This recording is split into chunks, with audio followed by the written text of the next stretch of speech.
Now, let's take a look at the market at the close of yesterday. NGS All-Share Index put strong rebound gains by 1.199%, recovering from the losses of the previous session.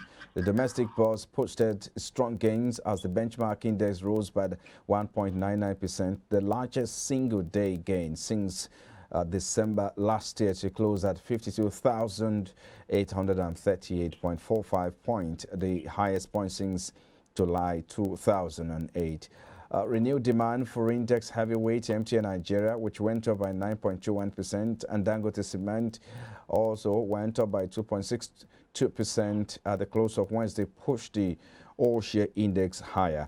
But let's take a look at the implications of these and what to expect in the market today going forward. Mr. Ambrose Amodian, Chief Research Officer, Invested Consulting Limited, he joins us via the telephone now. Thank you for your time. Let's look at the market yesterday. Looking at the rally, investors rallying for the shares of MTN Nigeria and, of course, Dangote Cement. What do you make of the market yesterday? Yeah, actually, you remember I said the previous day that market is like to continue after the pullback, on the profit taking. What we saw yesterday was a renewed buying interest on those high cap stocks that have supported the market till this moment. You can see the life of Dangote Cement, touching almost 300 naira yesterday. We saw the life of MTN touching almost 269. For me, these are the factors driving the market. When you see this high cap stock rallying, they put the all-share index up. The good thing is that at the end of the day, we saw a buying interest across all the sectors yesterday. It says that there is still no factors attracting investors to this company. And what are those factors? Because most of the companies have shown that. Hello, Mr. Ambrose. Are you still there? Well, I guess we'll lost connection with Ambrose Amodium. Let's take a look at some of the top 5 gainers for the yesterday's gain. If you look at the top 5 gainers for yesterday, look at companies like WCG with about 10%. That's 9 kobo gain at the end of the day. Okomoyo went up as high as making 18.70 kobo at the close of yesterday. Champion also follow in that order with about 40 kobo gain. You also have shares of IMG also went going up like 85 kobo. That's 9.88%, almost 10% gain at the close of yesterday. But on the flip side now, the company, the shares of Boa Foods down by almost 10%. That's about 10%, of course, with 6 naira 30 kobo. The shares of Ikeja Hotel shared about 13 kobo, while Etana Oil shared about 72 kobo. You have also the Northern, also the NNMF there with about 95 kobo, declining by about almost 10%. Charity Briscoe also shared about 6 kobo to close at 63 kobo there at the close of Wednesday's trading session out there. So these are some of the report was saying, tracking on some of these individual stocks, low high cap stock. But of course, if you look at the other side, there are more earnings coming into the market. Airtel released its earning at the close of yesterday with about a price target of 1,051 kobo. And then, of course, you also have the downside, which is about 24.9% there. But of course, if you look at the stock rating there, according to our analysts, the stock actually is doing very well. Looking at the fourth quarter financial year on audited result before the market opened yesterday. So we will take a moment now. When we come back, we'll look at these in details, and of course with the position of investors concerning the shares of Airtel Africa into the market, and how impressive and how strong it is, especially investors who are considering taking position in this stock. So we'll be back in a moment. This is Business Breakfast. Please stay with us.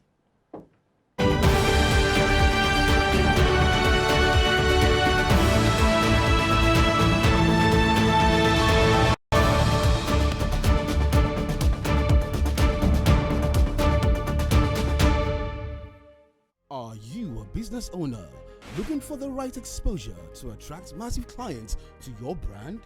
The long search is definitely over.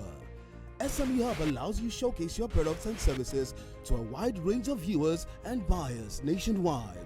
For further inquiries, please call Alero on 081 323 43262, or you can send an email to alero.ogudere@ibrandtv.com. Grow your brand and boost your business on SME Hub, live on iBrandTV, where business comes first. Swift Dry Cleaners Limited, professional dry cleaners, best in dry cleaning and laundry services that meets the needs of our consumers. Yeah, Swift Dry Cleaners Limited. Swift Dry Cleaners Limited. Swift Dry Cleaners Limited. Swift Dry Cleaners Limited. Yeah, for clean wash and quick delivery. Yeah, Swift Dry Cleaners Limited. Swift Dry Cleaners Limited. Swift Dry Cleaners Limited. Swift Dry Cleaners Limited. For clean wash and quick delivery. Swift Dry Cleaners. Clean wash, quick delivery.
Well, I'm Bruce Omodion, Chief Research Officer, Investor Consulting Limited. We have him back.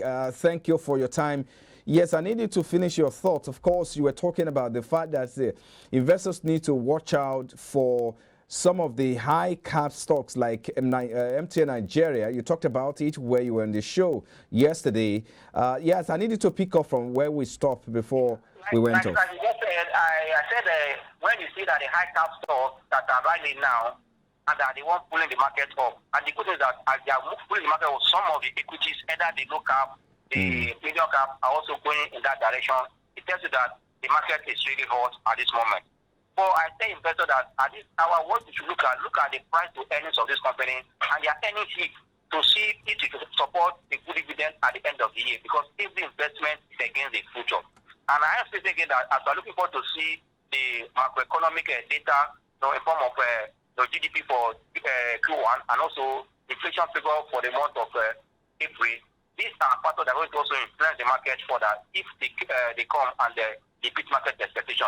And don't forget that because we have seen the Q1 earnings that beat market expectation, that tells you that the GDP for Q1 2022 are likely to be positive.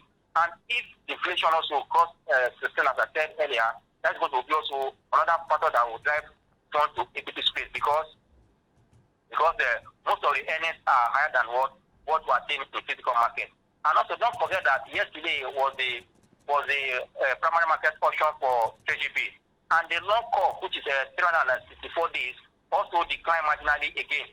It tells you that these are factors that I see with the earnings that are coming from the March year account. It's going to add more kind of positive sentiment for the market, because the March account year end that just ticked up with the Africa yesterday was impressive, and that tells you that we're going to see a likely missed number from the March account. And if most of these March accounts beat market expectation and they take good dividend as December year end did, that was going to add also more momentum to the market. Like I said, investors should look at those companies that are still undervalued and position right now. Let's talk more about the Airtel result that was released into the market yesterday. Looking at the Q4 financial year audited result before the market, closed yesterday, we saw that the group reported earning per share of that's about $0.04. That's almost 12 naira 54 kobo at the close of yesterday. How excited are investors concerning this result we're seeing?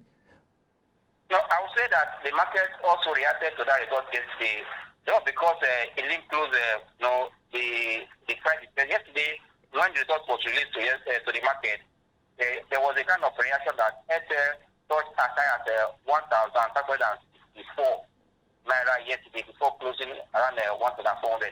There's positive sentiments for that stock already.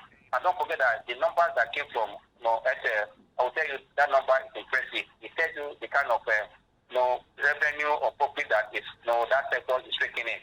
For the company, brought earnings to move from $3.89 billion to $4.17 billion. It presents about 21% up for their top line. For the year ended March 31st, 2022. It's a good sign. And if you look at the PAT, which is the profit after tax, in that same direction, it moved from $415 million to $755 million. It presents about 82%. So that means the profitability level of Airtel was up by 82%. That is huge. And you can see that the EPS, which is the earning per share, when you divide the profit after tax, the number of shares in issue, it moved from 9.0 cents to 16.8 cents. You can see the growth there. And if you go back and look at the company operating cash flow, there's also a great improvement, about 40% growth in their cash flow. It's their operating cash flow. It says that the earnings and the cash flow are looking up. That is that this kind of earnings you are seeing in Airtel can be sustained. Because when you see cash flow and earnings looking in the same direction, it says that there's something in for investor. For me, at the end of the day, they declare 30 cents dividend, final dividend for the year ended. For me, it's a good one for investor. Only that, after that, the shareholding structure of Airtel has supported the price here, and also the earnings is also getting to support it as we are seeing numbers. But that's why you see investors that are now running around the MTNN and Airtel, because the social service of these companies has come to stay because of what the digital economy that is going on over globally. For me, that is why you are seeing a lot of activities in that sector, and that is sector leading the market rally as we speak. Let's look at a bit of development in that sector. Recently, some of the operators are calling for increase in tariff in their services from call, SMS, and data as well. How much of difference do you think this will bring on their bottom line in the next quarter? Yeah, if you see that, we expect that, I see that most of them in that industry, or nearly all of them in that industry, are going into this payment service, as approved by CBN, and also for MTN, you can see that they want to upgrade their network to 5G, and I know that Airtel is not sleeping, but increasing the tariff by 40%, for me, yes, it should be a plus to the company's performance, because also they're able to, that means the high cost they're experiencing, with that increase, they also move that cost towards consumers. But one thing that is clear to investors, to the public, that it's good to identify with this company, because nearly all of us here use one network or the other. And also, I tell you that nobody can say this is what Airtel or MTN collect. Once you recharge your credit, you'll be talking, and before you know, the credit will go up. You don't know how much it's whether they say that either per minute or per second, you don't know. But once it's up, you go and recharge another one. That means if they are selling it to 40% again, it is same is going to be. For me, investors will take advantage of the increment in the proposed price, which I know that they are not beginning to approve. But if it's approved, this is going to impact the bottom line of this company going into the future. So in a nutshell, we can be right to say that the telecom sector perhaps is the sector to beat at the moment, given some of the advantages they have, should this call goes through for them. Yeah, if it goes through, it will be a plus for investors in that industry, and also we the consumers also in terms of their service also have to pay from our nose, because even the one where you are saying now, we don't know how much they charge you, or you know that you have recharged your credit, your phone. Once you make call, before you know it is up, that is go. But that means with this increment we are saying they are proposing, it will be a plus for them if it's take true. Now let's look at the market today. Yes, this is the almost the fourth trading day of the week. We've not seen. I don't know if you've seen the figures earlier today. Let's see whether we'll be able to see the same trend or positive trend in the market being sustained at the end of today. So, what's your outlook for today? Yeah, I expect the trend I saw yesterday to continue, because more match accounts expected to hit the market, go into the future. For the life of Northern Nigeria Power May, they've announced that their result is coming before the end of this May. Then others like Flower May, Honeywell, life of University West, then Africa, Red Star Express, we're expected to reach their year end. And if it becomes an immediate market situation, it's going to be another kind of force or positive impact on the market, depending on their payouts and the strength of their numbers they are releasing. But I'm telling you that once the GDP for Q1 comes to the market to give us the state of the economy, and also the April inflation figures in the market, that was going to form another direction where the funds will be flowing to the market. Is it leaving the fixed income to equity space, or is moving to real estate? Is this macroeconomic data that will give where the money should move to? Especially being pre-election year, a lot of funds is expected to start hitting the market once the primaries of these parties are concluded. Yeah. Okay, I think we need to leave it there. Thank you so much, Ambrose Obodian, Chief Research Officer, Invest Data Consulting Limited. Thank you for your time on Business Breakfast. Thank you for having me.